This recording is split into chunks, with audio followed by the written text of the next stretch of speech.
तो सारा दिन पड़ा है आपके पास। अगर दोपहर में देख रहे हो तो आज के 6-7 घंटे फिर भी बचेंगे आपके पास। अगर नाइट में देख रहे हो तो कोई बात नहीं, सुबह उठकर फिर से देख लेना इस वीडियो को। ये वीडियो देखने के बाद आपका एग्जाम को लेकर जो स्ट्रेस है बिल्कुल गायब होने वाला है और पढ़ाई पर ध्यान लगने वाला है, क्योंकि अब आप डिसाइड करोगे कि इन घंटों को आप कैसे यूटिलाइज करोगे। मुझे पूरा विश्वास है ये एडवाइस 100% काम करेगी। लेकिन उससे पहले आपको एक छोटी सी कहानी सुनाता हूँ। एक बार एक बूढ़ी औरत एक गांव में अकेली रहती थी। उसका ना कोई पति था, ना बच्चे और ना ही कोई रिश्तेदार। बस वो अकेली रहती थी और अपना पेट पालने के लिए, अपना गुजारा करने के लिए रुई काटने का काम करती थी। मतलब कि वो रुई को धागे में बदलकर बाजार में बेचा करती थी। उसका ये रोज का काम था। वो रोज बाजार से रुई लेकर आती थी और दिन भर काम करके रुई से धागों के गोले बनाकर बाजार में बेचने चली जाती थी। उसका रोज का ये काम बड़ा आसानी से चल रहा था। क्योंकि वो औरत बूढ़ी थी तो गाँव के लोगों को उस पर दया आने लगी। वो आपस में बात करने लगे कि बेचारी सुबह रुई लेकर आती है, फिर शाम को बेचने चली जाती है। आपस में बात करने के बाद गाँव वालों ने डिसाइड किया कि एक साथ 1 महीने का रुई का स्टॉक उसके घर पर ही रखवा देते हैं। इससे बूढ़ी औरत ज्यादा परेशान नहीं होगी, इसे रोज रोज बाजार नहीं जाना पड़ेगा और जिस दुकान पर वो धागा बेचने जाती है उसका मालिक धागा लेने के लिए घर पर ही आ जाएगा और धागा लेकर उसको पैसे दे जाएगा। ऐसा करने से उसकी काफी मदद हो जाएगी। सब प्लानिंग करने के बाद रुई वाले से 1 महीने का स्टॉक लेकर उसके घर पर रखवा दिया गया।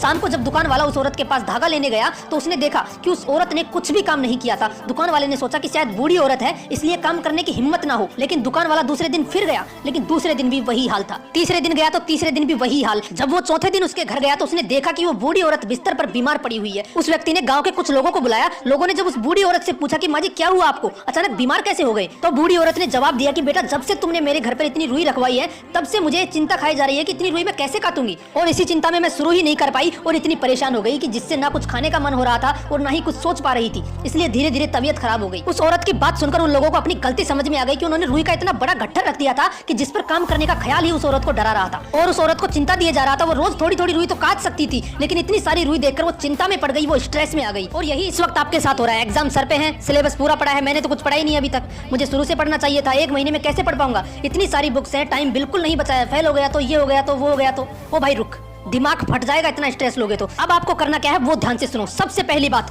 भूल जाओ कि आपने अब तक क्या किया है, कितनी लड़की या कितने लड़कों को मैसेज किया है, Facebook, WhatsApp, TikTok, PUBG, Instagram, दोस्तों के साथ मस्ती, सब कुछ भूल जाओ। अभी सब कुछ दिमाग से निकाल दो। गलती हो गई आपसे जो आपने शुरू से मेहनत नहीं की, कोई बात नहीं, जो हो गया सो हो गया। अब करना क्या है ध्यान से सुनना। एग्जाम सर पे है, सिर्फ 1 महीना बचा है। अगर आप ये सोचो कि 20-20 घंटे पढ़कर सारा सिलेबस 1 महीने में निपटा दोगे, सारे बुक्स को एक साथ लेकर बैठ जाओगे, तो आप सबसे बड़ी गलती करोगे उस बुढ़िया की तरह, क्योंकि आप एक साथ इतना सारा कभी याद नहीं कर पाओगे। ये बात आप भी जानते हो कि आप स्वामी विवेकानंद नहीं हो। अगर उनकी 10% क्वालिटी भी आपके अंदर होती तो एग्जाम का स्ट्रेस नहीं होता। इसलिए बचे हुए टाइम में जो आपको करना है, ये वीडियो खत्म करने के बाद सबसे पहले कोई भी एक सब्जेक्ट उठाओ जो आपको सबसे इजी लगता है। पूरी बुक आपको नहीं पढ़नी है, ना ही आप पढ़कर उसे याद रख सकते हो। इसलिए उस सब्जेक्ट में एग्जाम के पॉइंट ऑफ व्यू से जितने भी टॉपिक्स, जितने भी क्वेश्चंस इंपॉर्टेंट है, उन्हें किसी मार्कर से या किसी हाईलाइटर से हाईलाइट करो। आज का सारा दिन इसी में इन्वेस्ट करो। जितने भी सब्जेक्ट है 5 या 6, सब में ऐसा ही करो। और अगले दिन एक सॉलिड टाइम टेबल बनाओ एग्जाम से 2 दिन पहले तक का। इस बीच सिर्फ आपको उन टॉपिक्स को ही पढ़ना है जो आपने मार्क किए हैं, क्योंकि यही वो क्वेश्चंस, यही वो टॉपिक्स होंगे जो आपको एग्जाम में जीत दिलाएंगे। फिर से बोल रहा हूँ, 1 महीना है एग्जाम का, ये आपको डिसाइड करना है कि इन घंटों को आप कैसे यूटिलाइज करोगे। अगर मेरी बात मानो तो जितना भी टाइम आपके पास बचा है, कम से कम इन टॉपिक्स को तो फाड़ के रख दो जो आपने मार्क किया है, कि साला इनमें से एक भी क्वेश्चन एग्जाम में नहीं छूटना चाहिए। जो हो गया उसे भूल जाओ। स्ट्रेस बिल्कुल मतलब ये कोई लास्ट एग्जाम नहीं है, इसलिए ठंडे दिमाग से पढ़ाई करो। तुम अभी भी कर सकते हो। अगर वीडियो अच्छी लगी तो इसे लाइक कीजिए और अपने सभी दोस्तों को शेयर कीजिए। और हाँ, ऐसे मोटिवेशनल